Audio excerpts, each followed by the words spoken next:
Hi അസ്സലാമു അലൈക്കും. നമ്മളിന്ന് ഉണ്ടാക്കാൻ പോകുന്നത് വെള്ളക്കടലയുടെ ഇത്രയും സിമ്പിളായിട്ടുള്ളൊരു കറി യൂട്യൂബിൽ ആരും ഉണ്ടാക്കിയിട്ടുണ്ടല്ലോ. കാരണം അത്രയ്ക്ക് സിമ്പിളാണ്. വീട്ടിലുള്ള കുറഞ്ഞ ചേരുവകൾ വെച്ച് പെട്ടെന്ന് തന്നെ ഉണ്ടാക്കിയെടുക്കാൻ പറ്റും കേട്ടോ. അപ്പം നമുക്കിതിന് ആവശ്യമായിട്ടുള്ളത് ഉരുളക്കിഴങ്ങ്, തക്കാളി, പച്ചമുളക്, സവാള, ഇഞ്ചി, വെളുത്തുള്ളി. അപ്പോൾ ഇത് ഉരുളക്കിഴങ്ങ് നിങ്ങൾക്ക് കയ്യിലില്ലെങ്കിൽ ഇടണമെന്നില്ല, ഇട്ടാൽ കുറച്ചുകൂടെ ടേസ്റ്റ് ആയിരിക്കും കേട്ടോ. അപ്പം നമുക്ക് എന്ത് ചെയ്യാം, ഇതൊന്ന് ഉണ്ടാക്കി നോക്കാം. അപ്പം ഞാൻ രാവിലെ കടല പുതിർത്തി വെച്ചിട്ടുണ്ടായിരുന്നു. ഇത് രാത്രിയാണ് ഇപ്പോൾ ഉണ്ടാക്കാൻ പോകുന്നത്.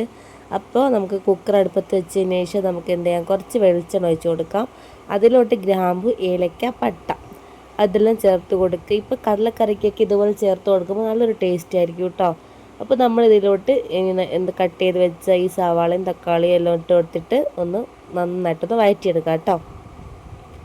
ഇനി നമുക്കിതാ വാടാൻ ആവശ്യമായ കുറച്ച് ഉപ്പ് ചേർത്ത് കൊടുത്തിട്ട് നന്നായിട്ടൊന്ന് മൂടി വെച്ചിട്ടോ അല്ലാതെ ഒന്ന് വാട്ടിയെടുക്കാം കേട്ടോ. ഇനി നമുക്കിതിലോട്ട് വറവൊന്നും ആവശ്യമില്ല, ഈ ഒരു പ്രോസസ്സ് മാത്രം ചെയ്താൽ മതി കേട്ടോ.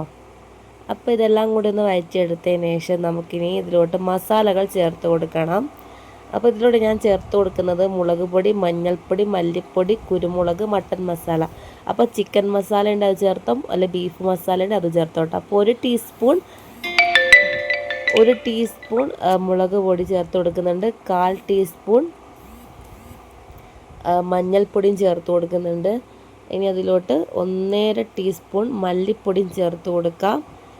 നമുക്ക് ഞാനിപ്പോൾ പറഞ്ഞല്ലോ മട്ടൻ മസാല, അപ്പോൾ എൻ്റെ കയ്യിൽ ചിക്കൻ മസാല ഇല്ലാത്തതുകൊണ്ട് മട്ടൻ മസാല എടുത്താൽ കേട്ടോ.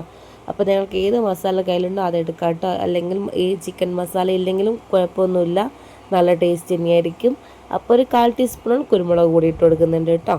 ഇതെല്ലാം കൂടെ ചേർത്ത് കൊടുത്തതിന് ശേഷം നമുക്ക് ഒന്നുകൂടെ ഇതിൻ്റെ പച്ചമണം മാറും വരെ ഒന്ന് വഴറ്റി കൊടുക്കാം കേട്ടോ.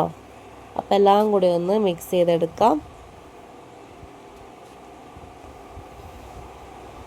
ഇത് മട്ടൻ മസാലയാണ് ചേർത്ത് കൊടുക്കുന്നത്. അപ്പോൾ ഇതെല്ലാം കൂടെ ചേർത്ത് കൊടുത്തതിന് ശേഷം നമുക്ക് നന്നായിട്ടൊന്ന് മിക്സ് ചെയ്ത് കൊടുക്കാം. അപ്പോൾ പച്ചമണക്ക മാറിയതിന് ശേഷം നമുക്ക് ഇതിലോട്ട് കഴുകി വൃത്തിയാക്കി വെച്ച് വെള്ളക്കടല ചേർത്ത് കൊടുക്കുന്നുണ്ട് കേട്ടോ. ഇത് നമുക്ക് ഇതിലോട്ട് എത്ര നമ്മുടെ ഈ ഒരു അളവിന് നമുക്കൊരു 1.5 കപ്പ് 2 കപ്പോളം വെള്ളം ഒഴിക്കാം കേട്ടോ. ഞാനിപ്പോൾ 1.5 ഗ്ലാസ് വെള്ളമാണ് ഒഴിച്ചു കൊടുക്കുന്നത്. അപ്പോൾ നമുക്കിത് ഒഴിച്ചു കൊടുത്തതിന് ശേഷം കുറച്ച് കറിവേപ്പിലയും കൂടെ ഇട്ട് കൊടുത്തതിന് ശേഷം നമുക്ക് എന്ത് ചെയ്യാം, വെള്ളം ഒഴിച്ചു കൊടുക്കാം. ഒന്നും കൂടി ഒന്ന് ഈ കടലയിലോട്ട് ഈ മസാല പിടിക്കും പോലെ ഒന്ന് ഇളക്കി കൊടുക്കുക കേട്ടോ. ഒന്നും ഇളക്കി കൊടുത്തതിന് ശേഷം നമുക്കിതിലോട്ട് ഇനി ആവശ്യമായ വെള്ളം ചേർത്ത് കൊടുക്കാം. അപ്പോൾ 1.5 കപ്പ് വെള്ളം ചേർത്ത് കൊടുക്കുന്നുണ്ട്.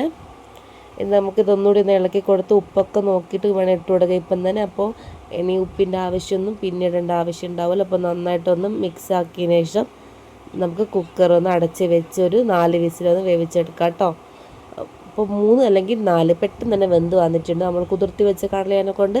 അപ്പോൾ ഇതാ നന്നായിട്ട് വെന്ത് വന്ന് റെഡി ആയിട്ടുണ്ട്. അപ്പോൾ നമുക്ക് കുറച്ച് മല്ലിയില കൂടി ഇട്ട് നമുക്കിതൊന്ന് ഒരു പാത്രത്തിലോട്ട് മാറ്റി കൊടുക്കാം. അപ്പോൾ സബ്സ്ക്രൈബ് ചെയ്ത കാണുന്ന കുട്ടികൾ സബ്സ്ക്രൈബ് ചെയ്യുക. Thank you for watching.